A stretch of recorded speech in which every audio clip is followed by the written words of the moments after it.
तो मजा आ रहा होगा दोस्तों आपको वीडियो देखने में, आपको समझ में भी आ रहा होगा, आई होप, मैं ऐसी आशा करता हूं। तो चलिए अब हम आ जाते हैं क्वेश्चन नंबर 4 पर।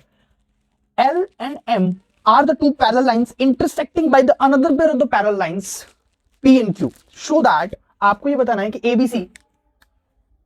ABC is it congruent?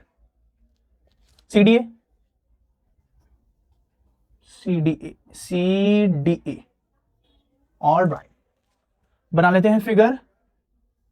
These are parallel lines intersecting another parallel lines, ठीक है। इसके बाद इन लाइंस का नाम है PQ और इन लाइंस का नाम है LM है LM है। इस तरफ लिख लेते हैं LM, और इस पॉइंट का नाम है A, इसका नाम है आपका B, इसका नाम है C, ये हो गया D। इसके बाद में ये यहां से लाइन एक जा रही है, ये हो गया, ठीक है, ओके हो गया। सो ABC और CDA मतलब ये वाला ट्राइंगल और ये वाला ट्राइंगल, इन दोनों ट्राइंगलों को हमको कॉन्ग्रुएंट बताना है, इन दोनों को, ठीक है। चलो लिख लेते हैं। इन ट्राइंगल ABC और CDA क्या कर रहे हैं हम, इनके अंदर हम कर रहे हैं, देखो एंगल BAC इक्वल होगा एंगल DCA के बाय ऑल्टरनेट इंटीरियर एंगल। देखो because alternate interior angle, because of P it's parallel to Q, ठीक है। PQ दोनों पैरेलल हैं, मतलब ये लाइन इस लाइन के पैरेलल हैं, ठीक। अगर ये दो लाइन, ये दोनों लाइनें पैरेलल हुई तो ये एंगल इस एंगल के बराबर माना जाएगा ना, by alternate interior angle. Lines and angles पढ़ा होगा तो देखो, मैंने अपने स्टूडेंट्स जो मेरे ऑफलाइन स्टूडेंट्स हैं, मैं उनको भी ये वाली बात कहता हूं कि अगर आपने लाइंस एंड एंगल्स पढ़ा होगा तो डेफिनेटली आप ट्रायंगल चैप्टर कर लेंगे। अगर आपने ट्रायंगल चैप्टर पढ़ा होगा तो डेफिनेटली आप क्वाड्रिलेटरल चैप्टर कर लेंगे। तो ये सारे चैप्टर्स इंटरकनेक्ट हैं, कहीं ना कहीं कनेक्ट है, मतलब कहीं ना कहीं ये एक दूसरे से जुड़ जाते हैं आगे जाके।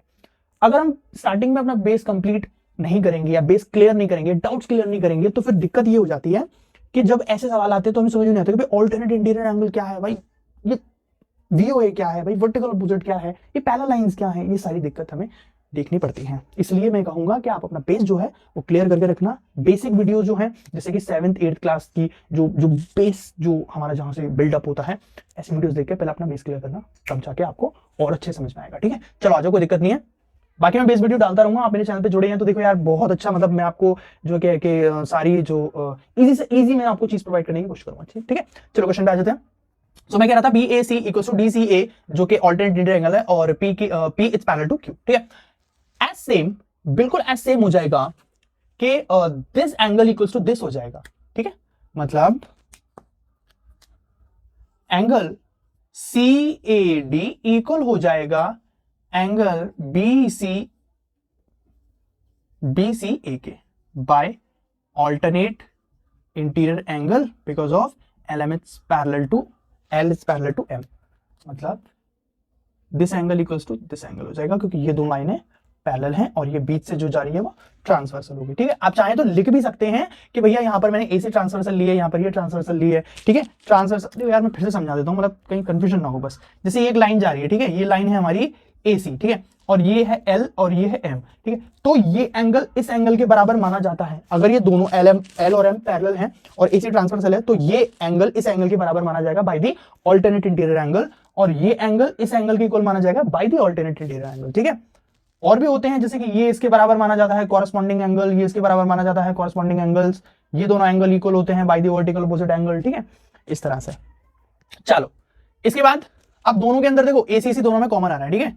सो AC इक्वल्स टू AC हो गया, जो कि दोनों में कॉमन है। देखो angle side angle, angle side angle, दोनों में ACC कॉमन है, तो bye angle side angle rule से हम कह सकते हैं कि हाँ ये दोनों कॉन्ग्रुएंट है, ठीक है।